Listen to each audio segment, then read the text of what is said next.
we are ready for Zionism Mark II. Because Zionism Mark I had a very simple challenge, brilliantly achieved: the creation of a Jewish state. Zionism Mark II has not yet been done, not seriously yet been tried, the creation of a Jewish society. Why do I say this? Fundamentally, read Torah, read the books of Moses. What are they about? A spiritual discipline for very holy individuals? No. They're the code, the architectonic of a society. So they tell you how to treat employees. They tell you how to create a welfare system based on, sharing agricultural produce with the poor. They tell you how to do environment, let the fields lie fallow 1 year in 7 and 1 year in 50. The whole thing is the blueprint of a society. Now, Jews have lived in virtually every land under the sun. They have lived in every kind of circumstance.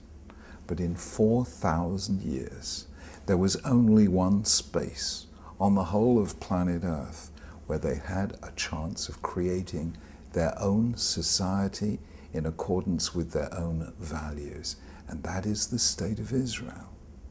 So Israel, the state, is there. It's a miracle. We celebrate it. But Israel, the society, has not yet fully begun. What kind of Israel might it not be if it could show the world? Here is a society structured on tzedakah. Here is a place where Shabbos is not something you just celebrate at home or in shul, but out there. What might Israel, the society, look like? Number one, a society driven by the concept of tzedakah, where nobody faced really crippling poverty. Do you know how much poverty there is in Israel today? How many people are dependent on soup kitchens for their food? And Israel shouldn't be like that. Israel should be one of the great world's leaders in environmental protection. Don't forget, our current environmental crisis is being caused by the destruction of forests. Israel was the first place in the world, in the 1860s, Chovevei Tzion, where people didn't cut down trees, they planted trees.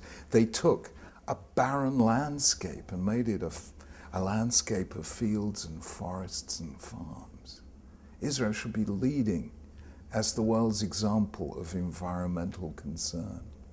And of course, there are areas where Israel really does lead the world, where we want to show how that connects with our values. For instance, technological creativity. Don't forget, Judaism takes the highest view of human beings of any religion known to humanity. We don't believe with Christianity that we are all corrupt through original sin. We don't believe with Islam that the highest thing in life is submission. We believe that we are God's partners in the work of creation, and what a beautiful way Israel does that through its advanced medical technology, its information technology, its nanotechnology, its extraordinary agricultural expertise. So here are ways in which Israel could not just be a place where Jews live, but a place where Jews live Jewishly, where Judaism is part of the culture, the media, the ethics of business, the ethics of labor relations. Those would make Israel not just a place on the map, but the home of human hope. And that, I think, is a challenge that could unite Jews throughout Israel and throughout the Jewish world. And it would also do so much for Israel's standing in the world of nations.